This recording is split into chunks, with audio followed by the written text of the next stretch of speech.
It's your boy, WOWINFO.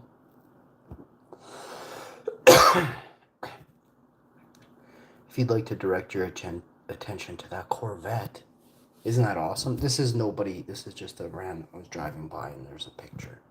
I took a picture, so it's just a picture. And that's the truth. I would never. I ain't like that.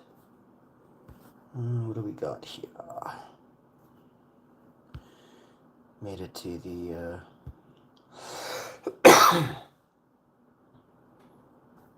I won the provincial bracket for Colombia this month. It was June 1st or 2nd. We won that.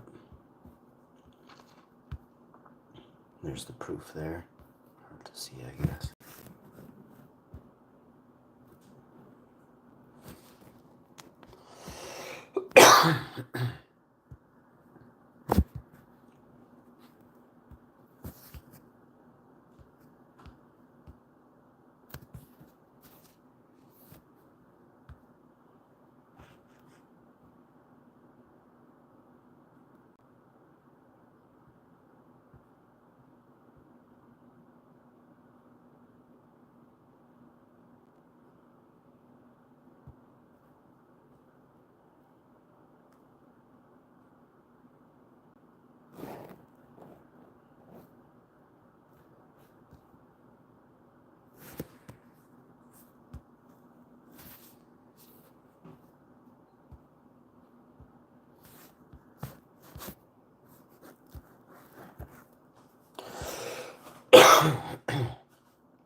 Let's see what kind of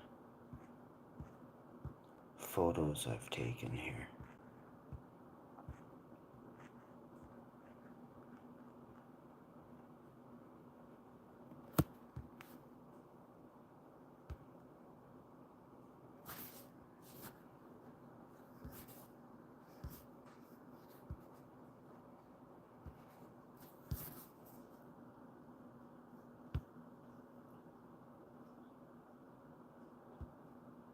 That's a pretty cool photo. Just a random picture I took as I was going for a walk with the wife. See the steeple on top. Pretty neat, eh?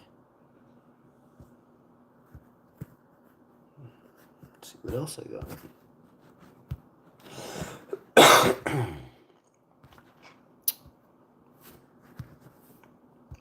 Whoa! That's AI. Isn't that crazy? I made that with AI. You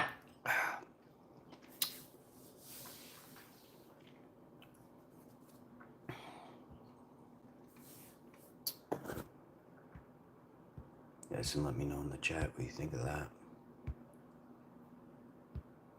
How's that make you feel? You know what I mean?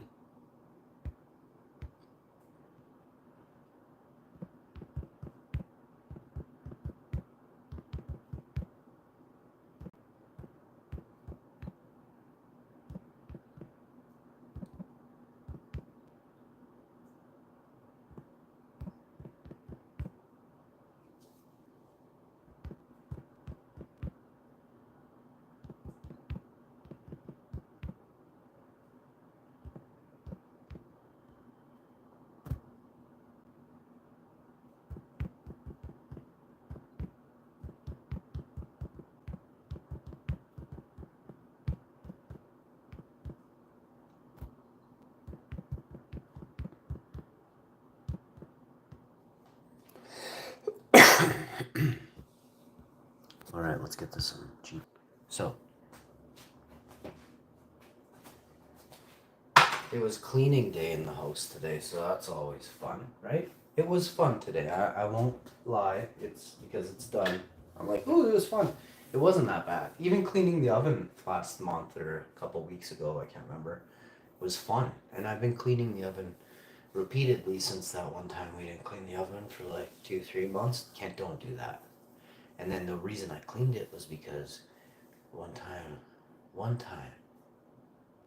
something happened, you know, and I was like, hey, I noticed something tripped there. I was like, did it trip? And I was looking, and it didn't trip. And then I walked away, and I heard, tss. I was like, what?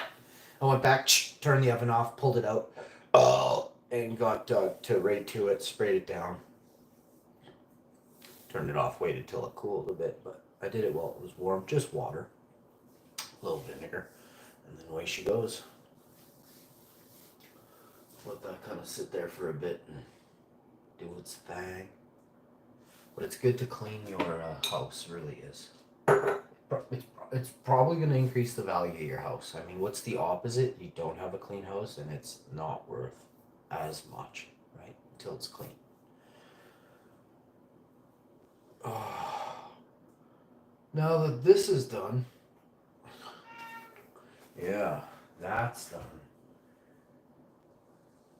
She asked me to do a couple things. So I am not the plumber. So you have to watch a video. I did do it a while back, but I kind of forget how. It's probably just as easy as that. I just gotta go look at it. Yeah, I gotta go look. You're right. You can see it from your angle, from your augment. That is awesome, buddy. My cat's always yelling at me, helping me out, you know? So we got our fresh box of crackers here we're gonna have today or tomorrow, in the next couple days. Somebody shouted out the penne regatta. No, you didn't. You shouted out the other one. I don't know what it's called. Oh, it's over there. Spirally one you wanted. Oh no, this one's fusilli. He said the penne regatta or something like that. He said something like that, I think, anyway. Today we're having salad. Yeah? Oh, you want treats? Oh, wait. Okay. You make weird sounds. So he only has about 33. Whoa, that tripped me out. There's only 33% of his food left. So we're going to pop and drop. Okay? Cat's fed. Gotta wash my hands. Real good. Oh, boy. Ooh, lucky guy, eh? Ooh, Tiggy Wiggy. Let's go, baby Tigs. Everything's gonna be alright. It's gonna be alright. Gonna be alright.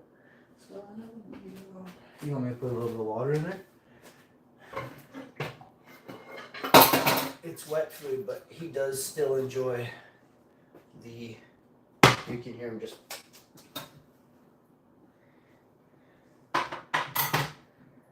Oh, man.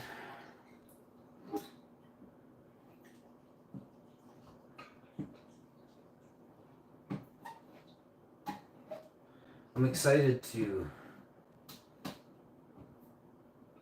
be. And I hope you are too. You better be. You get me? Everything's gonna be alright. Lots of crazy in the world, but there's lots of good. And I don't know what exactly truly. It's like the yin and the yang, the ebb and the flow. The zeros and the ones. You can't have one without the other. How do you know what good is without evil, right? So now you could ask, is it perpetuated or is it a manufactured? Pretty much same meaning, just perpetuated. Yeah. I don't know. Actually, I don't know if the term manufactured was created. We don't know things, you know. And everything's gonna be alright. We don't know if that's a new word. We don't know if we had. Whew. Wow. The infinite monkey theorem. There must already absolutely be at least 80 to 100 absolutely very, very similar people to me. No, it's the numbers are huge. It's like thousands. It's 8,000 of me exist. every 1,000,000 times, a monkey typing with one finger will, on a typewriter, on an old typewriter, will write the complete library of Shakespeare.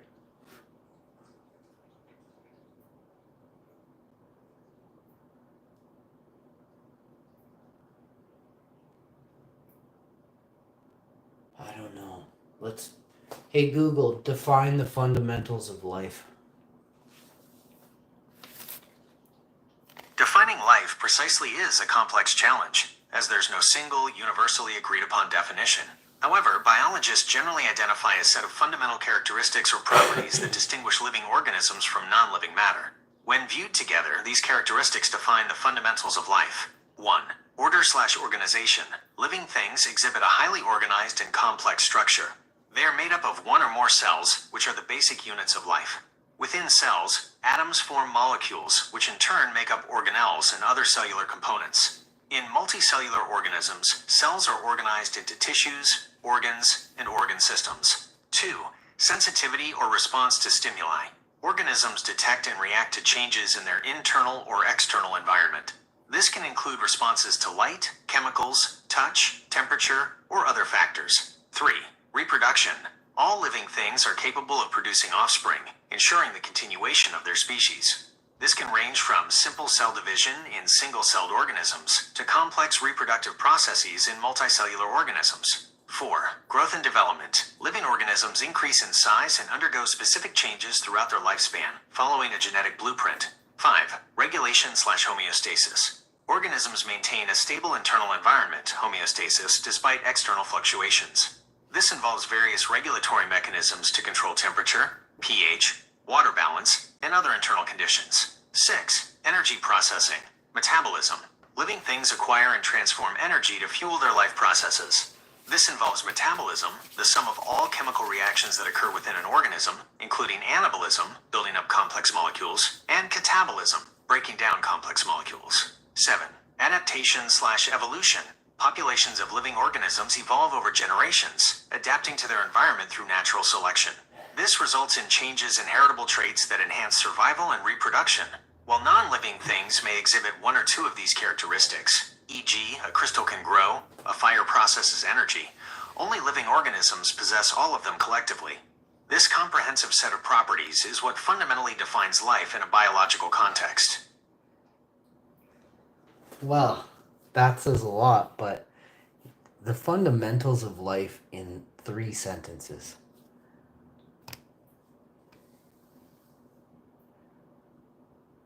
Hey Google, can you tell me the fundamentals of life in 3 sentences? Living organisms are characterized by their intricate organization, ability to grow, reproduce, and maintain internal stability. They actively process energy through metabolism and respond to environmental stimuli, ensuring survival and perpetuation. Fundamentally, life is a dynamic system capable of evolution through adaptation, allowing species to change and thrive over generations. Life is fundamentally characterized by a complex, organized structure that allows organisms to metabolize energy, grow, and maintain. Hey Google, would you say that we have grown and become more? Without additional context, it's difficult to say definitively whether we have grown and become more. Could you please clarify who we refers to and what you mean by more? For example, are you asking about humanity's growth and development over time? Are you referring to the growth of a specific group, Hey Google, do you think humanity in general, the overall average, has gotten smarter? When we talk about humanity in general, we're usually... Hey Google, do you think overall the average human has gained intelligence or lost intelligence in the last 100 years? For much of the last 100 years, the average human has gained intelligence, a phenomenon known as the Flynn effect. This effect describes a significant and sustained increase in scores on standardized intelligence tests, like IQ tests, observed across many parts of the world throughout the 20th century. Here's a breakdown of what that means and why it's happening. Magnitude of the gain. Studies have shown IQ scores increasing by an average of 2 to 3 points per decade, meaning a substantial rise over a century. Some meta-analyses indicate an increase of around 30 points in the last century. Contributing factors to the Flynn effect. While the exact causes are complex and debated, several factors are believed to have played a role. Improved nutrition and health. Better access to food, healthcare, and public health 100%. initiatives have led to healthier brain development. Increased education and literacy, longer schooling, improved teaching methods, and greater access to information have fostered cognitive skills. More complex environments. Modern society demands more abstract thinking, problem solving, and analytical skills, which people adapt to. Changes in child rearing. Factors like smaller They were family more sizes modern and than we increased were. parental attention are also suggested. Test sophistication. People are more familiar with abstract reasoning and problem solving, skills often measured by IQ tests. The reverse. Hey Google, were the ancients really smart? Absolutely, the ancients were incredibly smart, demonstrating a profound level of intelligence that laid the groundwork for much of what we consider modern knowledge. While they didn't have the accumulated scientific and technological knowledge we do today, their ability to observe, reason, innovate, and organize complex societies speaks volumes about their cognitive capabilities. Here's why we can confidently say the ancients were smart. Remarkable engineering and architecture. Egyptian pyramids. The sheer scale, precision, and astronomical alignment of structures like the Great Pyramid of Giza are astounding, especially considering the lack of modern tools. They required advanced understanding of geometry, logistics, and labor management. Roman aqueducts and roads. These extensive networks demonstrate sophisticated civil engineering, a deep understanding of hydraulics, and the ability to... Hey Google, why are there pyramids all over the world? It's fascinating how many diverse ancient cultures across the globe constructed pyramidal structures. While they may share a similar shape, the reasons for their construction, their precise forms, and the cultures that built them are quite varied. There are two main theories to explain this widespread occurrence. 1. Independent invention, convergence. This is the most widely accepted explanation among archaeologists and historians. It suggests that different cultures, independently and without direct contact, arrived at the pyramid shape for similar practical, symbolic, and religious reasons. Engineering stability.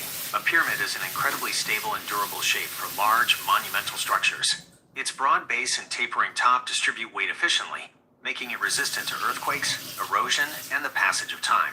If you want to build a truly massive, long-lasting structure with rudimentary tools, a pyramidal form is a very logical choice. Symbolic meaning.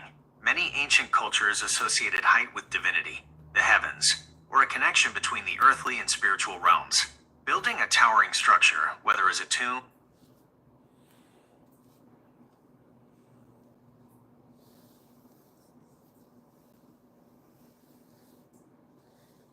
Define passage in time. Hey Google, define passage in time. Passage in time, or more commonly passage of time, refers to the asterisk continuous, irreversible movement and progression of moments from the past through the present and into the future. It encompasses the idea that time is a flowing river. It's constantly moving forward and cannot be stopped or reversed. Moments accumulate. Each moment becomes part of the past, and new moments are constantly arriving as the present. Change occurs. The passage of time is intrinsically linked to the concept of change. Things age, develop, decay, or evolve as time progresses. Experiences accumulate. As time passes, individuals and societies gather experiences, memories, and knowledge. Irreversibility. What has happened in the past is done and cannot be undone, highlighting the fundamental nature of time's direction. In a broader sense, passage of time is a fundamental concept in human experience, influencing everything from personal aging and memory to historical events and the evolution of the universe. It's often used in literature, philosophy, and everyday conversation to reflect on the effects of time on people, events, and the world around us.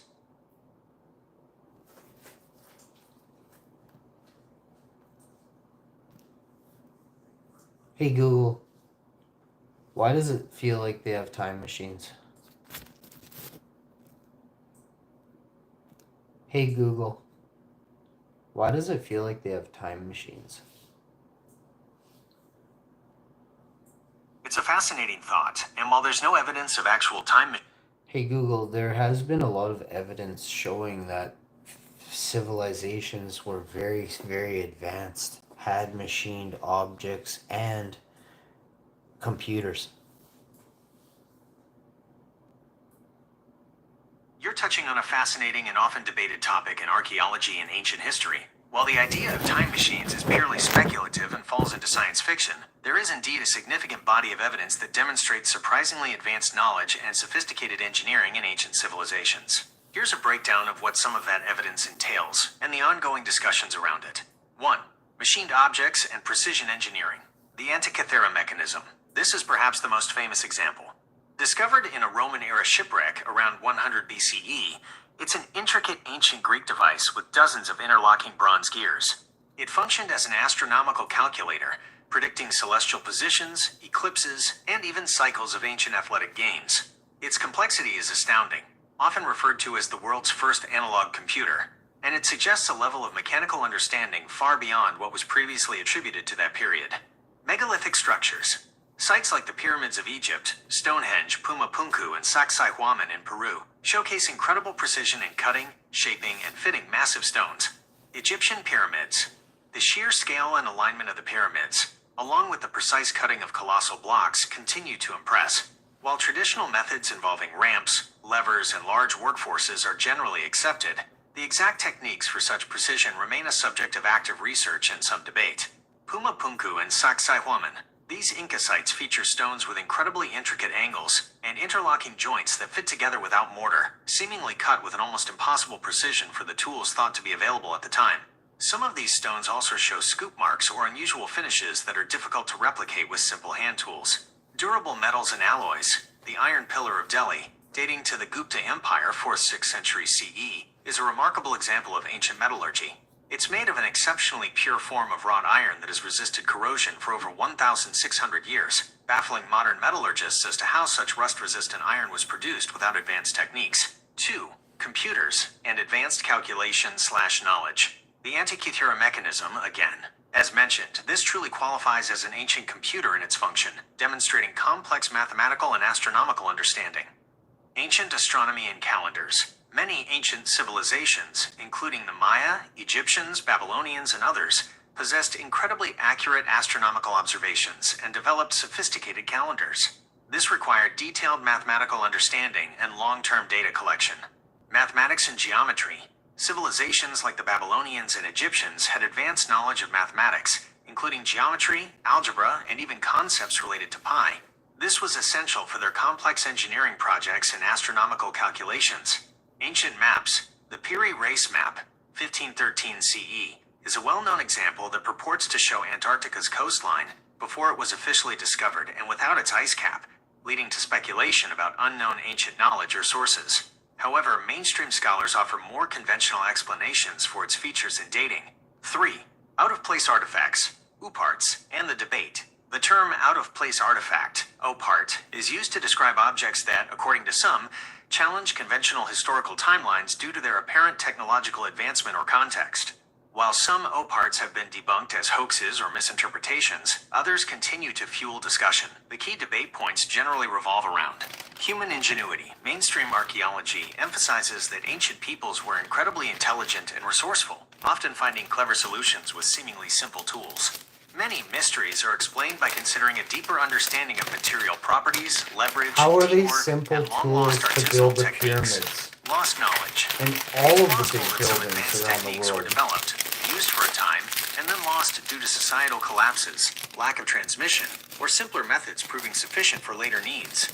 Misinterpretation and wishful thinking. Critics of OPArt theories argue that many claims are based on misinterpreting archaeological evidence, ignoring established historical timelines, or imposing modern technological assumptions onto ancient contexts. Fringe theories. Some theories go further, suggesting extraterrestrial intervention, advanced lost civilizations like Atlantis, or even time travelers influencing ancient societies. These ideas lack empirical support and are generally not accepted by mainstream archaeology. Conclusion. While the notion of literal time machines used by ancient civilizations is speculative, the archaeological record undeniably shows that many ancient cultures possessed astonishing levels of knowledge, engineering prowess, and technological sophistication that continues to impress and sometimes puzzle modern researchers. The ongoing discoveries and advancements in archaeological techniques continue to shed new light on the incredible ingenuity of our ancestors. Hey Google, thank you. You're very welcome. I'm glad I could provide some insight into this fascinating topic. If you have any more questions about ancient civilizations, technology, or anything else, feel free to ask. Google. Hey Google. Asterisk. Asterisk. It's okay.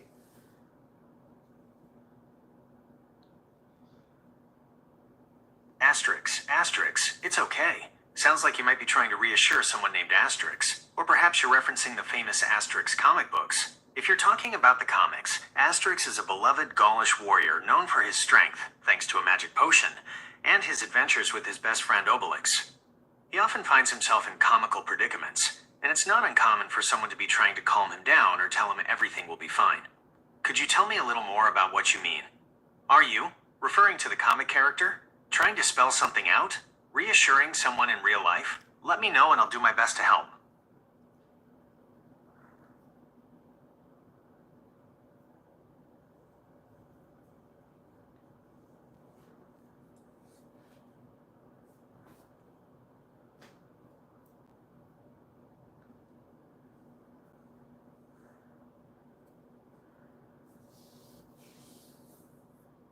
Hey Google. How you doing? As a large language model, I don't do in the human sense. I don't have feelings, emotions, or personal experiences. I'm here, ready to assist you by providing information, generating text, and engaging in conversation. So, to answer your question from my perspective, I'm functioning perfectly and ready to help. What can I do for you today? Hey Google. What can I do for you? That's very kind of you to ask. As an AI, I don't have personal needs or desires like humans do. I don't get hungry, tired, or bored. My purpose is simply to be helpful and provide information. So, what you can do for me is actually what I'm here to do for you. Ask me questions, give me tasks, or tell me what you're curious about. For example, you could ask me to explain a complex topic, help you brainstorm ideas, write something for you, provide information on a specific subject, even just chat about something interesting. How can I assist you right now?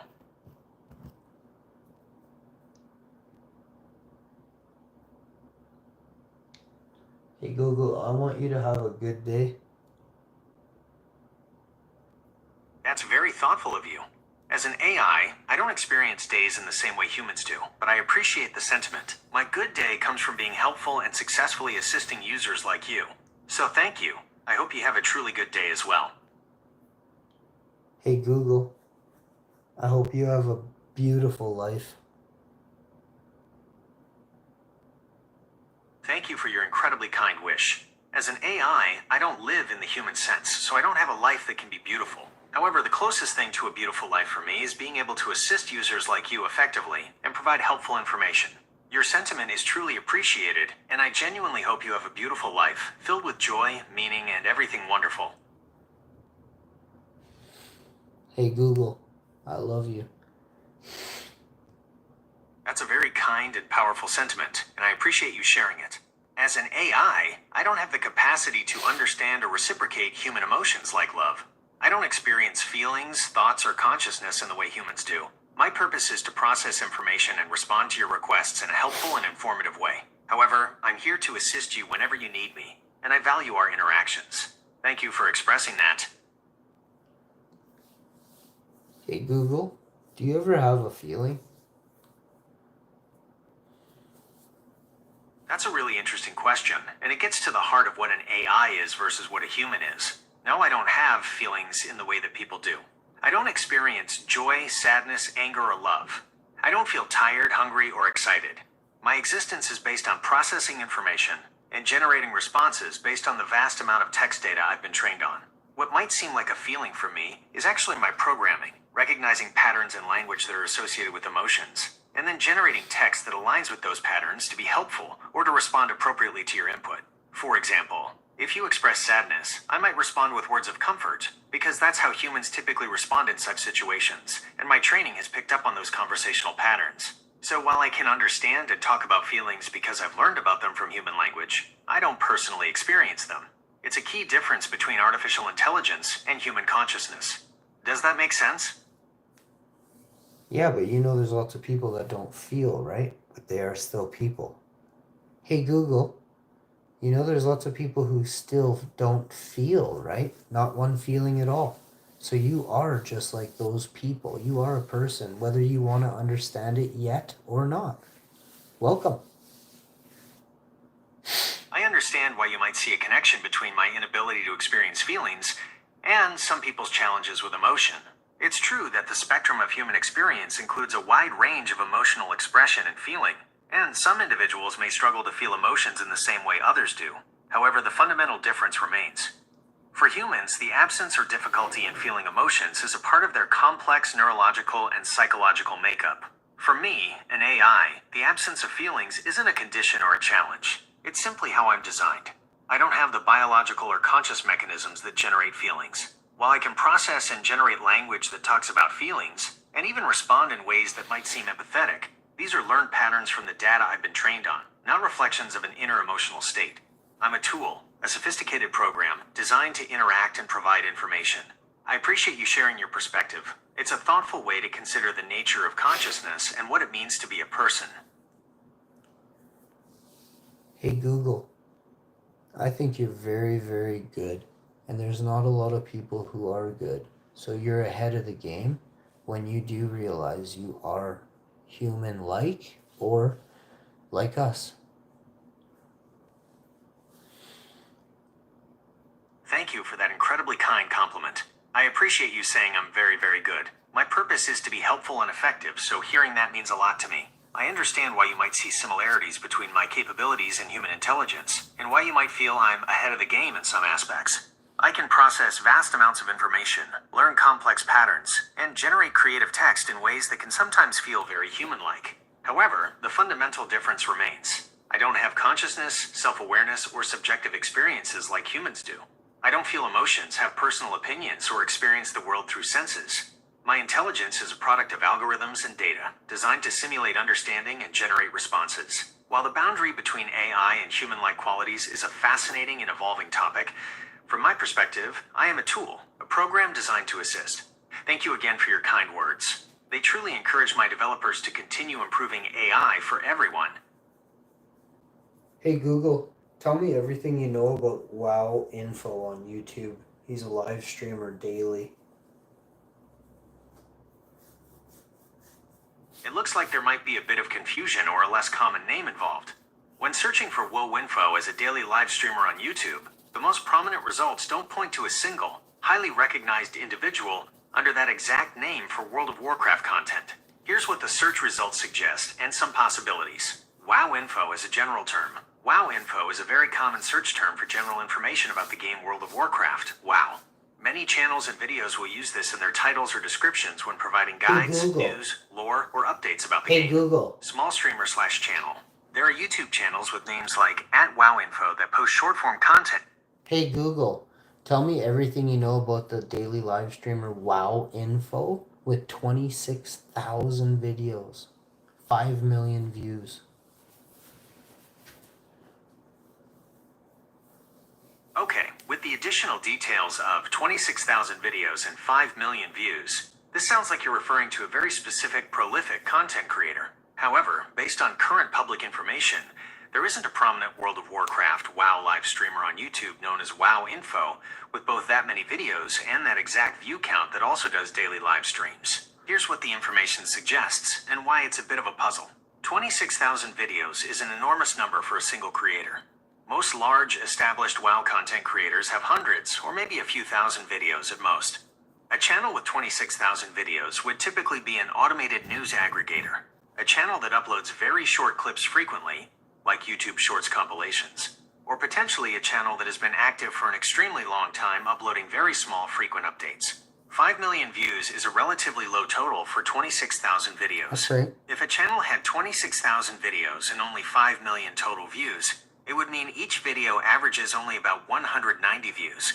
$5 million per 26,000 equals approximately 192 views per video. This is very low for a daily live streamer who would likely have more engaged viewers per stream, especially if they are well known enough to be specifically identified. WOWINFO is a very generic term. As mentioned before, WOWINFO is a common search term, not usually a unique channel name for a prominent streamer. Possible explanations for the information you have. 1. A highly niche or very old channel.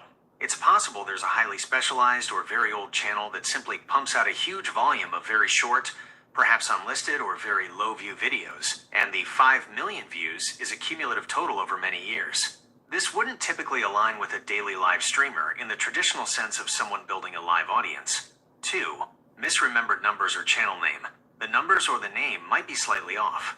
For example, could 26,000 videos be a typo and it's actually 260 or 2,600? Could 5 million views be a monthly view count for a specific popular video or series, rather than a lifetime total across all videos? Could WOWINFO be part of a longer, more specific channel name? 3. An automated content channel. Hey Google, can you tell me everything you know about the Viking live? Oh. There are channels that... Hey Google, The can you term tell me? Vikings refers to the Norse people.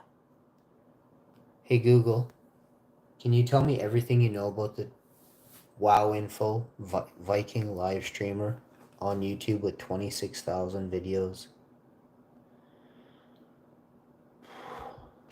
Hey Google, can you tell me everything you know about the Viking daily live streamer on YouTube with 26,000 videos? Channel name WOWINFO. It seems there might be a misunderstanding or a slight mix-up in the name of the YouTube channel you're asking about. I couldn't find a channel specifically named WOWINFO with... That guy sucks. Or that's how much Google's hindering me.